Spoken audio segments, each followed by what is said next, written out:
Halo teman-teman, jumpa lagi nih dengan Bos IWPI, Ikatan Wajib Pajak Indonesia. Halo Pak Rinto, nggak ada lelahnya nih Pak. Selalu selalu semangat Mas Awan. Luar biasa Pak Untuk Rinto. menegakkan keadilan di dunia perpajakan Mas Awan. Kalau ini berhasil Mas Awan, ini ekonomi Indonesia saya pikir akan lari lebih cepat Mas Awan. Terkait perpajakan ini Mas Awan, kita benahi Hmm. perpajakan ini ya mudah-mudahan ini masih Tuhan mengizinkan Indonesia akan lari lebih kencang ekonominya Mas Awan.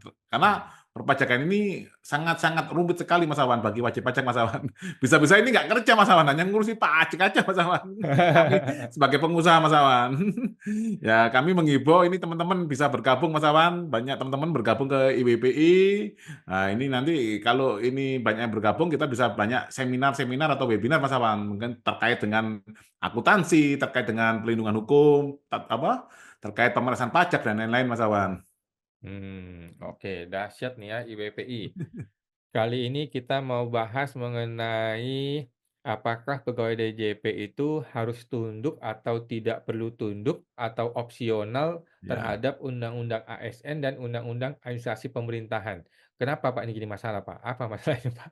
Ya, ini terjadi saat ini Mas Awan ya, hari ini Mas ya. Hari Rabu tanggal berapa Mas ya? 20. 6. Nah, 26 Mas Awan ya, itu ada saya menghadiri persidangan Mas di pengadilan pajak Mas Awan. Oke. Lah, saya akan mengajukan permohonan menghadirkan ahli Mas Awan kepada majelis Hmm. hakim Mas Awan. Hmm. Karena ahli ini adalah alat bukti yang urutannya termasuk tinggi Mas Awan, yaitu nomor 2 Mas Awan, setelah surat atau tulisan.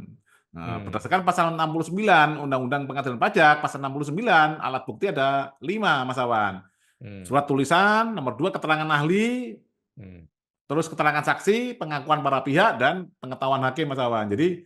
kami ingin menghadirkan ahli karena alat bukti yang kami miliki masih satu Mas Awan, masih keterangan ahli. Itu Mas Hmm. Awan. Ada sih beberapa petitum kami yang sudah tergugat, sudah mengakui. Nah, Hmm. cuman kan ini saya tanya ke majelis hakim, maka majelis hakim sepakat udah ini sudah cukup alat bukti apa ini. Nah, majelis Hmm. hakim ini Mas Awan masih agak kurang yakin Mas Awan. Akhirnya kami Hmm. lah mengajukan ini Mas mengajukan ahli itu Mas Awan di Hmm. persidangan berikutnya. Lah yang menarik Mas Awan dari Hmm. tim sidang yang mewakili Dirjen Pajak Mas Awan ya, yang Hmm. kemarin juga lucu Mas Awan.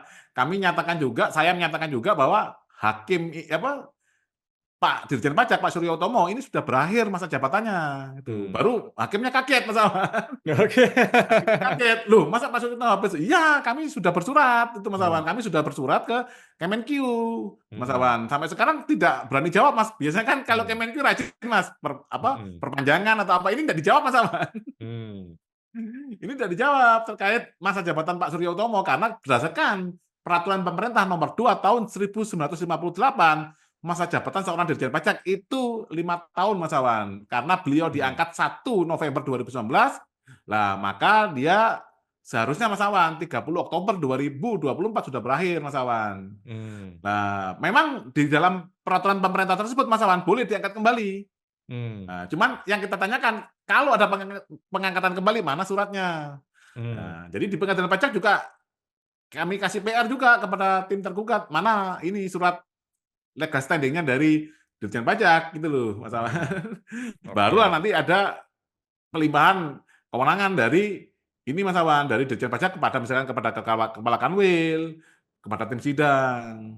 Nah, yang Hmm. menarik Mas Awan, saat kami mau mengajukan ahli, tim sidang ini mengatakan bahwa tidak perlu, nanti menghabiskan waktu aja. Kami juga sudah tahu bahwa nanti ahli akan menggunakan undang-undang AP dan pasti nanti akan ditolak juga hasilnya gitu Mas.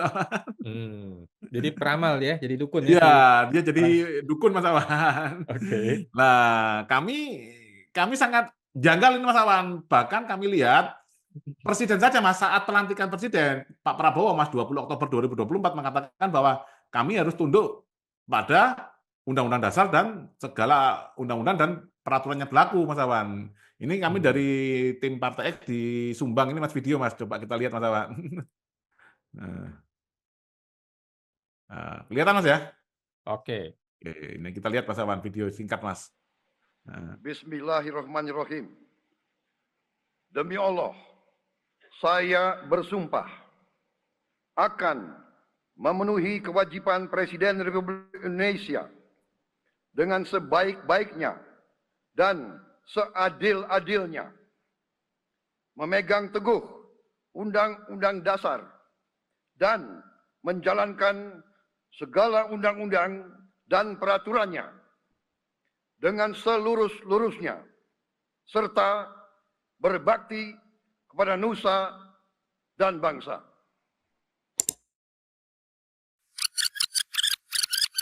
Dan menjalankan segala undang-undang dan peraturannya. Meanwhile, Tadi penggugat ingin menghadirkan saksi, itu memang sah-sah saja ya. Cuman kami sudah bisa membaca nih bahwa saksi ini pasti akan menjelaskan kembali terkait dengan UU AP.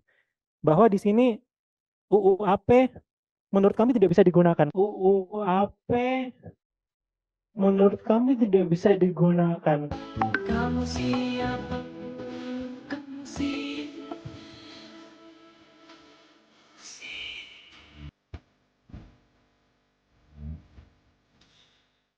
Kayaknya DJP ngerasa jadi owner negara deh. Rakyat cuma dianggap anak kos yang tiap bulan wajib setor duit. Jadi bebas deh dipalakin buat bayar pajak.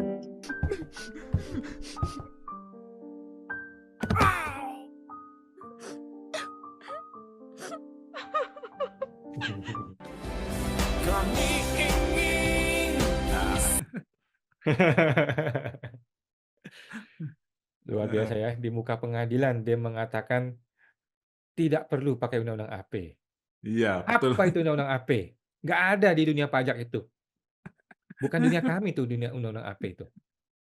Iya, betul, betul Mas Awan. Jadi kami merasa seperti ini Mas, kami sebagai wajib pajak, kami dianggap sama oknum DJP ini adalah kami ngekos Mas Awan. Negara miliknya dia Mas Awan. Hmm. Presiden saja Mas Awan mengakui bahwa ini Mas Awan, bahwa dia harus menjalankan Undang-Undang Dasar dan seluruh undang-undang Mas Awan. Nah, yang menarik Mas Awan, yang menarik ini saya share screen lagi. Mas, bentar Mas. Nah, yang menarik, kami sudah pernah Mas Awan menanyakan ini. Nah, bentar Mas. Ini Mas Awan.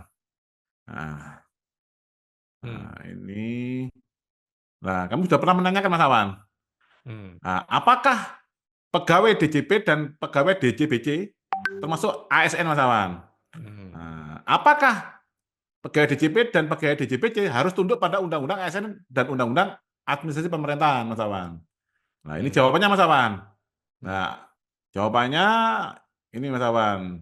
Sesuai ketentuan pasal 1 angka 1 Undang-Undang Nomor 20 tahun 2003 tentang ASN, diatur bahwa ASN selanjutnya disingkat aparatur sipil negara selanjutnya disingkat ASN adalah profesi bagi pegawai negeri sipil dan pegawai pemerintah dengan perjanjian kerja yang bekerja pada instansi pemerintah.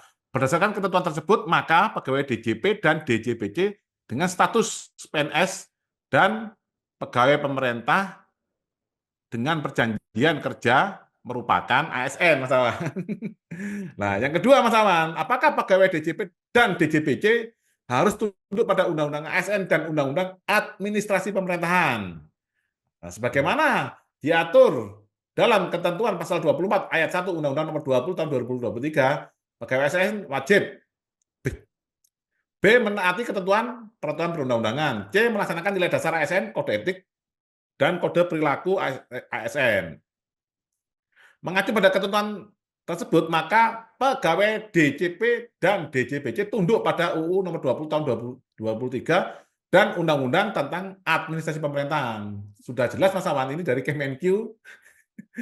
Dia tunduk Mas Awan. Cuman tim sidang yang mewakili Menq mengatakan pegawai DJP adalah ASN dan harus tunduk pada Undang-Undang AP. Sekarang Menq punya anak buah namanya Direktorat Jenderal Pajak, Pak Dirjen Pajak, Pak Surya Utomo, yang masa jabatannya dalam tanda tanya. Lah, Pak Surya Utomo tidak pernah muncul di dalam persidangan, Mas Awan. Tapi anak buahnya sudah berprinsip bahwa kami tidak harus tunduk pada Undang-Undang AP, itu Mas Awan. Nah, ini bahaya sekali, Mas Awan. Ini kalau ini diteruskan, Mas Awan, kalau tidak menjadi atensi dari Bapak Presiden, ini bisa jadi kita negara sesat, Mas Awan. Kemarin negara gelap, kan negara sesat. Betul, betul Mas Awan. Karena kalau pengadilannya adalah pengadilan sesat, negaranya pasti berarti negara sesat, Mas Awan. Tidak mungkin ada pengadilan sesat di negara yang istilahnya kalau di teorinya politik, Mas Awan, itu adalah negara utama, Mas Awan. Negara utama, terus ada negara ini, Mas, ada orang-orang fasik gitu, Mas Awan. Yang di belakang sendiri itu ada negara-negara orang ini, Mas, negara sesat, Mas Awan. Seperti itu, Mas Awan. Jadi penting ini disampaikan pada pegawai DJP, Anda ini ASN apa bukan? Kalau tidak ASN, ya pergi aja, jangan ikut sidang gitu, Mas Awan. Bahwa saya tidak tunduk pada Undang-Undang AP, saya hanya tunduk pada undang-undang yang ada kata pajaknya, titik, gitu loh, Mas. Itu disampaikan di muka hakim, dan kira-kira berani nggak hakim mengusirnya? Kalau hakim tidak berani mengusirnya, ini contempt of court, Mas Awan. Inilah yang dinamakan contempt of court. Mas Awan. Jadi sebaiknya sidang berikutnya itu kita mesti minta kepada hakim untuk mengusir orang-orang yang melakukan contempt of court, kecuali Betul. dia bersedia minta maaf dan mengkoreksi pernyataan dia. Betul, betul, Mas Awan. Oke, dunia tipu-tipu ini makin seru, teman-teman ya. Bagaimana bisa ada seorang oknum DJP makan gaji pakai uang rakyat di muka pengadilan mengatakan bahwa tidak perlu pakai undang-undang administrasi pemerintahan yang di mana undang-undang itu mengikat seluruh pemerintahan, bahkan seluruh ASN, dan dia juga mengaku dirinya ASN. Jadi kacau balau lah dunia ini ya. Aduh. Oke teman-teman, silakan teman-teman berkomentar ya bagaimana pendapat Anda mengenai ASN ini. Apakah pegawai DJP adalah ASN? Kalau iya, apakah dia masih tunduk pada Undang-Undang AP? Kalau iya, terus kenapa dia mengatakan dia tidak mau tunduk pada Undang-Undang AP di pengadilan pajak? Mari kita berdiskusi secara terbuka dan demokratis. Siap. Thank you Pak Rinto. Jumpa lagi Oke, Pak Rinto di sama-sama, podcast Mas Awan. berikutnya Pak.